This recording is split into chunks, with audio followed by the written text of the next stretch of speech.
Everybody, and welcome to our future franchise here on MLB 20 The Show. This will be our first actual episode. This will be the offseason episode. We are in the 2038 offseason, so that means this next year will be 2037 offseason, 2038 is just around the corner, and we have some things to take care of. So, without further ado, let's just jump right into it. First things first, we need to re-sign our coach. Our manager, John Singleton, I believe is his name. I wish the coaching kind of in this game was a little bit better. It seems that you can lose your guy pretty quick and they don't let you re-sign a coach. They just kind of throw him back into the pile. And trying to find him because he's been good for us this entire time. And I'm trying to keep it realistic. Obviously, you can just go with the A coaches every single time, but, you know, this guy A is a good coach, and B, it's not this guy, this clown. He must have retired because I can't find him. So let us sign a new manager, a new skipper, someone to take reins some today. I think I like Fernandez. I think -1 hits for him, but the +3 power is big, especially since I don't have a lot of power hitters. I'm going to give him... So if you look on the bottom left corner, we see our record from last year, almost 100 wins, just an absolute dominant team. We ended up losing in the ALCS to the Rangers, who are very good. So we'll offer, I guess he wants to make, he wants a little bit more. So we'll go for 23.5, and we'll just see how that rolls. That's really all. We have a couple more. We have our hitting coach next year, our pitching coach the year after that, and then our bench coaches and our farm director the subsequent years. So here's our big decision right here. Do we bring back Alberto Rodriguez? Alberto Rodriguez has been on our team since 2032 when I got him at the deadline. But for the last 4 years, he has been a solid guy. He only got hurt this past year. And this past year was his only subpar season really with us. Basically 30 home runs and 100 RBIs the last 3 seasons, as well as being a near 300 hitter. 320 season here, 270 season here, and then 2 other 300 seasons at the beginning. So he's a good hitter. His power numbers are good. Double numbers are good. OPS is really good in the 800s and almost 900s. So he's a top tier hitter or a better hitter. But this last year was a little bit We don't have a bunch of money to go with. Obviously, his overall was down because of his morale being down, because when you're in the major leagues or when you get hurt in the majors, they bring on the minors. 35 years old. His regression was a little bit. I think, let's see what he wants first. 2 years for 18 a year.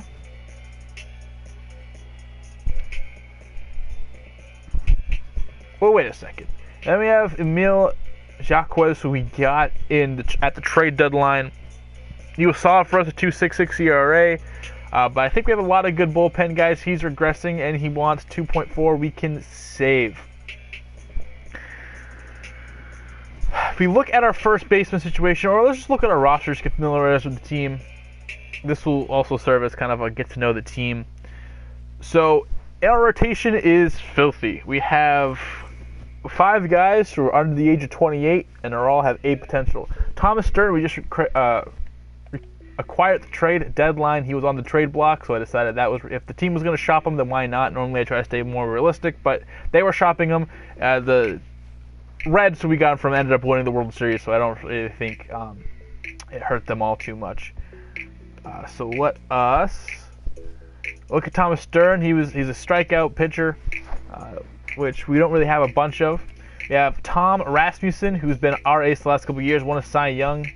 Really, it's like first true year starting with us, Rookie of the Year as well, and he's been a very solid workhorse type of guy. Not a bunch of strikeouts, but he keeps the ERA down. I mean, last year was basically his worst year in full-time starting, and he only had a 3.3 ERA. You see his contract is laid out like this. I think he'll be solid for us. I think he's getting paid till he's about 35 or so, and I'm willing to take that risk. Even though the numbers did drop here, I think he'll be fine. Boone Atkins is a rising star. Is a potential I had to move up. He was a Cy Young candidate, and the MLB does a good job with their ratings and how it moves up and down, but sometimes they can be quite erratic and not exactly realistic and all. So sometimes I do make some changes, especially towards my team, but he probably should have won the Cy Young, 17-8 with a 2.25 ERA. Not a bunch of strikeouts, but he just gets the job done. And he is a really good player. He's going to be one of these three guys, as well as these two guys as well, Ray Mota and Coleman Cervantes. So Mota we got from Milwaukee over the offseason as a part of a big trade.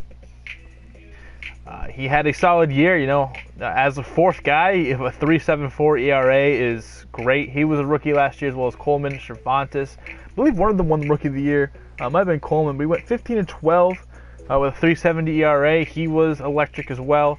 So that's what we got here to look for. Derek Brazel has a fantastic velocity rating. So he has a four-seamer and a cutter that gets up there, as well as a 90-plus slider. He's fun to use. Johnny Mullins, we're probably going to look to move on from. How I like to do is kind of the older guys, especially with the rotation the way it is. So a guy like Mullins, a guy like Zavala, a guy like Antigua, they could be on their way out soon, especially as they get older. You get good value to bolster up some other positions that we might be weak on. Stuart Lawson. He is someone we acquired last offseason as well in a good trade. Doesn't have the velocity, but he doesn't walk guys. And he did a good job last year. He's a couple years away, and trust me, we have the players up there, so we're not in no rush to bring him up. William Bailey is another guy that we traded for. I believe it was an offered trade by the Nationals a couple years back, and he's solid. He has decent velocity on his three faster pitches. His changeup dips 10 miles per hour from his four-seam. Good curve. So he's someone I'm excited to. Strikeout aren't there, but his home runs are down. His hits are down. He has a decent walk rating, so he can be someone that he might be one of those guys who, since he's 24 right now, he might be on the verge. He might be one of those guys we trade for a star down the line. And then Scotty Barnett was another guy we acquired as well. As you see his attributes, they're decent. He's 19 years old, good fastball, good off-speed pitches to work in there. And then some of our lower-rated guys who have good potential as well. Our bullpen is actually pretty good. Kevin Lopez, Will Thomas. Especially Will Thomas, I'm excited for. He didn't have a great year last year, but I think he started off the year really well. David Newsom's good as well. The numbers don't tell it, but the last 2 years he's had a really low 2 ERA out of the pen. Just been especially with that strikeouts rating. This is where we get a lot of our strikeouts in our bullpen. Jody Dove just converted him over from closer to relief pitcher. Alan Nelson the same. These guys are going to be cornerstones. Them and Will Thomas, we're going to be building around that bullpen. So we have a good amount of depth in the bullpen as well. Some of these guys, mid-20s B potential, and they're in their mid-70s, so they could be looking to be on the 40-man no time as well. Closer, I think it's Zambrano, and that's really about it. He's filthy. He had a fantastic year with us, all-star. 53 saves with this kind of production, 75 Ks and 65 innings. 1.74 area. Let's see how much WAR he accumulated. 1.4 WAR, which is really good, especially for a closer who gets limited innings. 10 Ks per 9, under 2 walks per 9, under 1 home runs per 9. I mean, that's just filthy right there. I also have Marco Garcia, who I believe I just drafted this year. Anyone who's in the single A category is someone I most likely drafted this year. As well as Albert Pineda, who we got in a trade last year as well. Paul Carlton did a lot of the catching work for us last year. Only 6 home runs in about 116 games. But he's solid. The OPS doesn't say it, but he has good ratings, so he's someone that we're going to build around. If he doesn't get the job done, then we can look on moving away from him later down the road. Jesse Wagner is a guy that we called up this year. Solid. I like to have a good fielding catcher. I don't really care what their attributes as my backup catcher because they only play about 31 games a year. And especially with my offense being the way it is, I don't mind it. I like having good defense behind the plate. I think it's realistic. I think a lot of teams out there build their teams around a stout defensive catcher on the bench. And then I like to have a little bit more offense. I like to go hyper offensive. And Carlton doesn't have bad fielding ratings either, as 73, 74, and that's just going to get higher, especially the way that fielding progresses for players in this game mostly. Alex Burnett, someone we could be looking to move away from. 27 years of age, B potential, has high power, which kind of makes you want to keep him around. But he hits the ball really far, and that's about it. He didn't have a great season in the minors last year, so he could be someone we move on from. Gary Swelar is someone who's good, 19 years old. Kevin Julio, someone we're probably going to be letting go. Joey Feliz has, ratings aren't there right there, but he's someone who just plays well on the sim, so I might want to keep him around, see if he could potentially get a development upgrade to his potential. Lorenzo Santiago's name is actually, his original name was actually Santiago, so I changed that. I got him in free agency. Sometimes you have A potentials in free agency I like to scoop up along the way. Aaron Gonzalez, another name as well.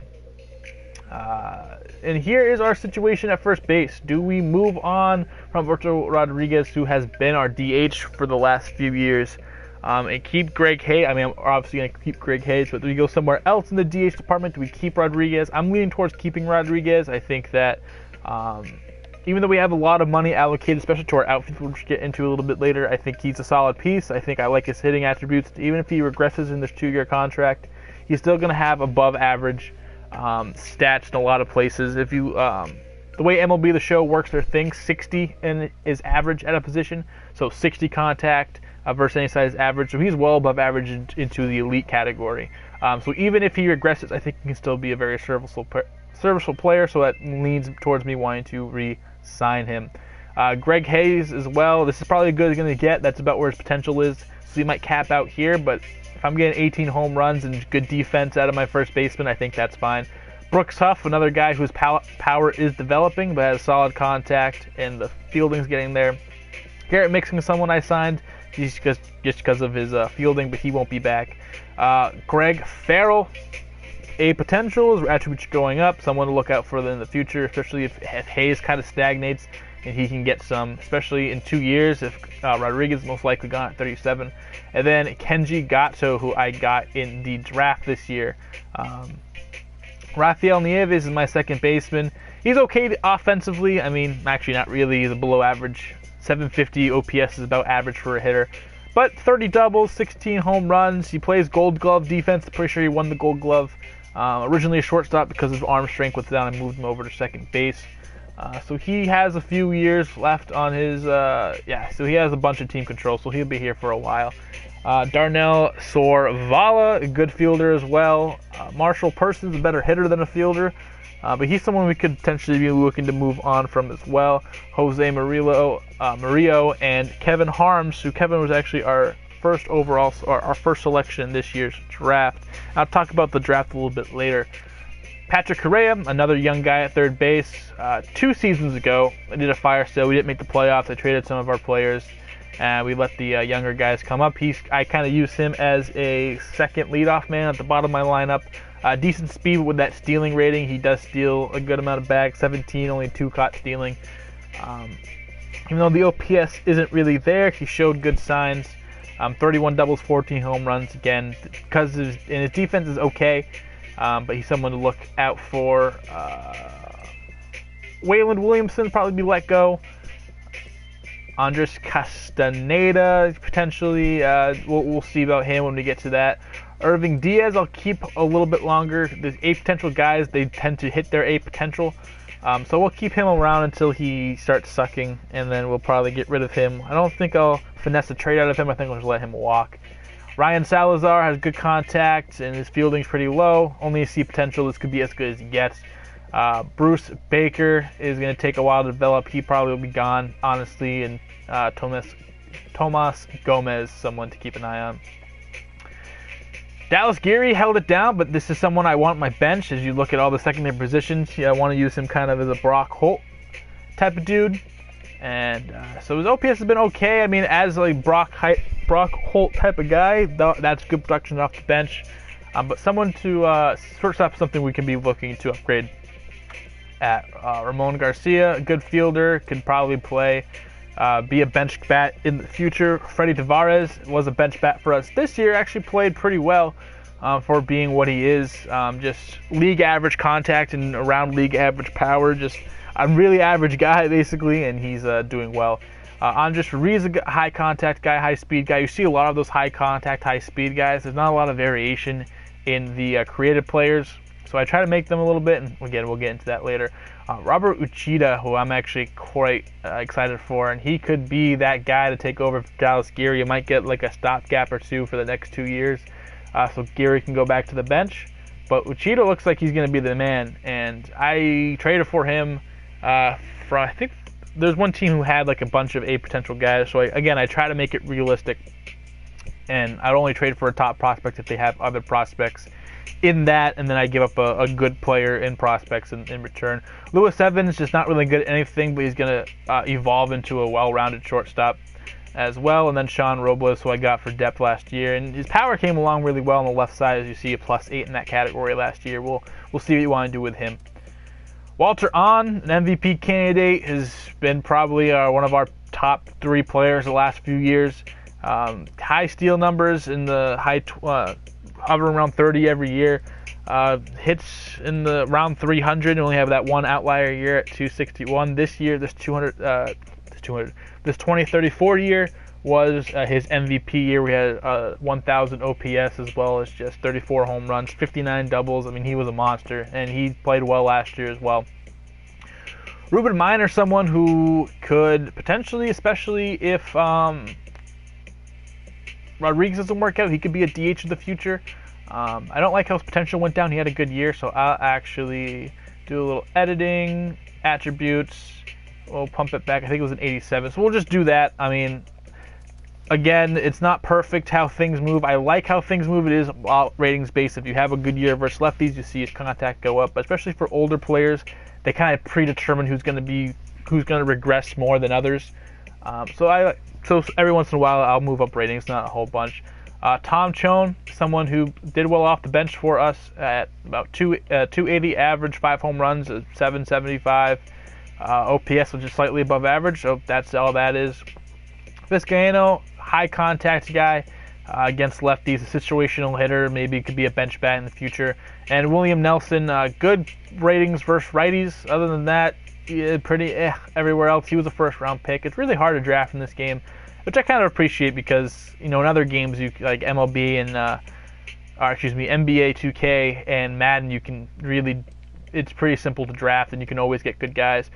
Sergio Saldana had an MVP type year, just 40 home runs out of nowhere. He was always around the low 20s. He had that one year he had 28, but he's been a solid guy. He's been our starter for a while, and his contract isn't up anytime soon, and he actually is on a receding deal, so that's going to be good financially.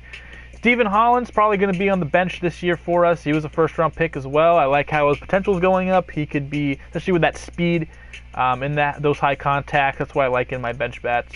And Brian Vasquez, another high contact guy, someone we probably will move on from. 71. I like to move on from those guys. Antoine Foote, probably up there with the Carl Crawfords of free agent signings for us. The last 2 years have not been spectacular, but towards the end of this year, he actually picked it up a really, really, really good amount, and actually had one of his better years with us this past year. So hopefully that trend continues, and he can be really good. Derek Goff, another guy, one of the best fielders in the game. He could be good somewhere else. He probably will be traded in this offseason. Matt Torres' contract actually has 2 more years of arbitration, and I do like his hitting statistics. I might keep him around for 1 more year as a bench bat, but he's steadily declining. He filled in when Rodriguez got hurt. Raul Perez, probably as good as you're going to get. Another high contact, high speed guy with actually good fielding this time. Marmolejo, kind of the same situation. Pete Warren, a way better fielder, but can't really do anything with the stick. And Alex Mejia is just down here. So I think I've talked myself into giving Rodriguez this contract. I think what I'm going to do is front load it, so he'll get more money this year, and then next year a little bit less, which will go play in line with his progression. What happens? And we got our manager, James Fernandez, is now the new skipper of the Red Sox. Good. And he just tore the cover off the ball. I thought about signing him, actually, and he signed with Baltimore and, wrecked us the last few years.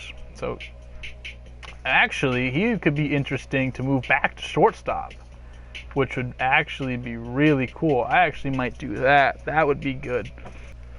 Tender contracts. Here it is. Coleman Cervantes wants 4 years at this deal. Oh, yeah, 100%. 100%. I'll do that. And I'll do backloaded. So he'll probably get like $2 million the first year and then like $6 million the second year. This is a really good contract. So that's what we got going right now. Free agency. Let's see. I want to look at Mauricio. If we go 1 year, 14, offer that. Let's see what happens. Ronnie Mauricio is on the team. I'll have to change his number because 2. I retired because Xander Bogaerts was such a beast in this franchise. But he'll be moving over to shortstop, which he started his career in. Center fielder, but move him over to shortstop to be a stopgap of sorts. Kenzie Rosas is going to San Diego on a pretty big deal. And we'll look at some of these teams after free agency. Ward Woodruff going to the Dodgers, a good reliever. Michael Francisco to the Padres again. They're a really good team. They had I think the last 4 MVP winners in the National League. One of their first basemen won 3 in a row, and then I think their left fielder won 1. Jeffrey Chamberlain going to the Cubs, as I just can't talk for some reason. Orioles get Brent Henley. That's big. He's been one of the better shortstops in the last few years. You see those stats on the bottom. Luke Cruz to the Twins. Sebastian Gutierrez to the Rays. So some players in our division getting pretty better. Jeff Coburn to the Washington Nationals. Good shortstop there. And Lopes follows his former teammate. Both of these players played for Tampa. And they're going to the Nationals as well. Alton Avery going to the Rays. So the Rays let up some of their middle infield bats, but get some good pitching out of the whole deal. And another one, Steven Manuel. So we'll look at the Rays and see how much better they got. Denny Morales, 1 year, $23 million to be a New York Yankee. Victor Machado to the Blue Jays. So the AL East just getting way better. This is the point where I like to go into free agency and look at some of the guys who are currently over the Dodgers and able to sign any free agents unless they lose some guys. Billy Topic going to the Mets, good reliever. Elmo Flint to the Rays, so Rays making big moves. We'll do this because the worst comes to worst. I think it's a fair trade, a higher level prospect for someone who's ready to hit the majors, who's not going to be super great. Worst comes to worst, he becomes 28 years old. He's in the same range as Johnny Mullins is, and we can potentially get someone better. So we'll do that, save some money. So I think Harry Kincaid is a good trade, a fair trade for that, and we get a couple million back. Oh, this is my future franchise I've been working on. Is Zach Bloomquist goes to the Brewers. I've been playing this basically all year, so just trying to give it to you. Jerome Gleason to the Phillies. Charles Kaiser to the Phillies. Braves want to make a deal. Adolfo Ruiz with that whack mustache. Has good speed on a lot of his stuff, and his curveball gives a good variation. That's how we're doing Warren. And then for Daryl Cannon, who actually has good potential, could potentially be a late reliever, I'm going to pass. A lot of these trades I don't really like. Some spring training baseball. I can't wait for baseball to return too. I know basketball is just returning, and I'm excited for that, but obviously I'm a baseball guy, and everyone who knows me knows I'm a big baseball guy. I cannot wait. Even though the Red Sox suck, I still can't wait. So maybe he wasn't as good as everyone thought he was going to be. Yeah, that's strikeout for Rasmussen. So it's time to hit, and let's see the new free agent acquisition. Once you count, On is going to be way in front of it, but this speed can make a difference. There you go, he beat it out.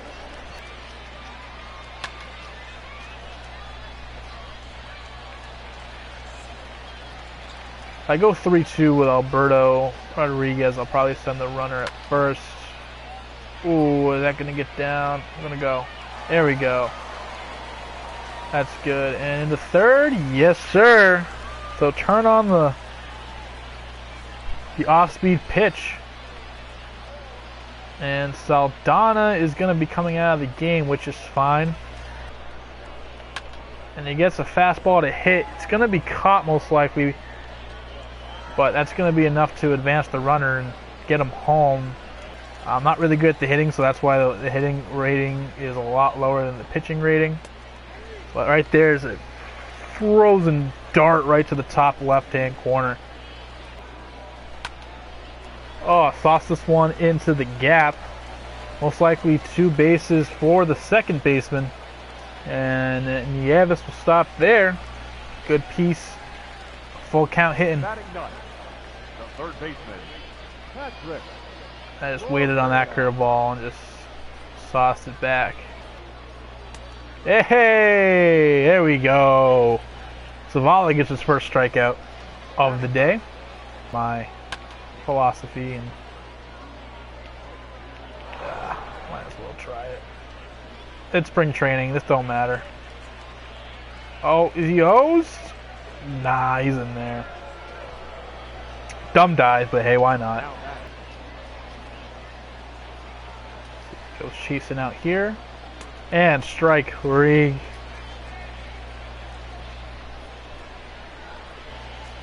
Could have been a double, and that's going to be the first run of the game for the Rays. So that shoot up the middle by McCullough, especially to a righty, and that's the pop-up he needed. So Nieves is going to camp under it, and out number 3, 1 run comes across for the Rays, and the Red Sox looking to take their cuts in the bottom of the 3rd. But big things for the Cardinals. I like who's their Flaherty. Flaherty's filthy. He's going to be really good for a really long time. So those are probably my 2 favorite players of all time. All time Ted Williams currently, right now, Miguel Cabrera. And then obviously like Pujols is in there. Oh, that's a hanger. Is that gone? Maybe so. I think we just got a hold of one, boys, and that's a home run. Rafael Nieves had the launch angle of freaking 45 degrees, but it got over, just barely too. Oof, good sinker, came back in. Not gonna steal with Schoen, at least yet. And that, gonna test it. You know, like I said, you get rewarded for aggressive base running, in with that speed over there at third base. That is going to be a run. So the Bears get the job done, and Rodriguez's day is done. Had a double and a walk. All right, 1-2. That was a close take though. Fastball wherever you like it. Sauced it into left field. Good hit by Sorvala. Well, he's off and running. I'm gonna let him go. He got a good jump. Perfect throw. Did not matter. Way ahead of that. It's not going to be out of here, but it's going to be deep enough to get Sorvala into third base. Oh, hits him. He doesn't know where it is. Could it be safe? Yes, 77 speed. Gets another run across. Oh, he's down too. We'll see if they have to take him out.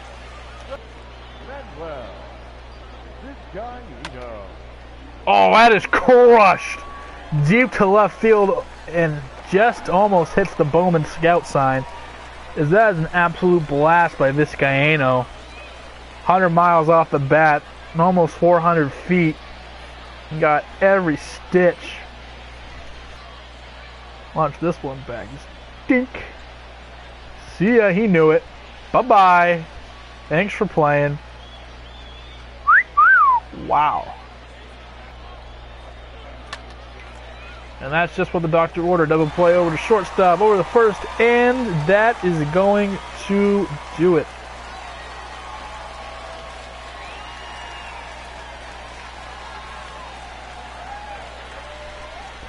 So the Red Sox put on an offensive onslaught. A couple home runs, 12 hits as a team. Just a great game. We got on their starter early, and then our pitching just held everything in check. Follow Tisbury 33 Games on YouTube if you want to catch up with this. Make sure to follow the stream for notifications every time I go live. Also my Twitter, which will have every time I go live, and some other polls and things, and just keep track of how I'm doing and what I'm doing. So thank you all for watching. I hope this was a good episode. Next episode, we're going to get into the month of April. So 3 games you should see. Opening day, the first day against the Yankees, a home opener, as well as a minor league game. So thank you all for tuning in. I will see you all next time.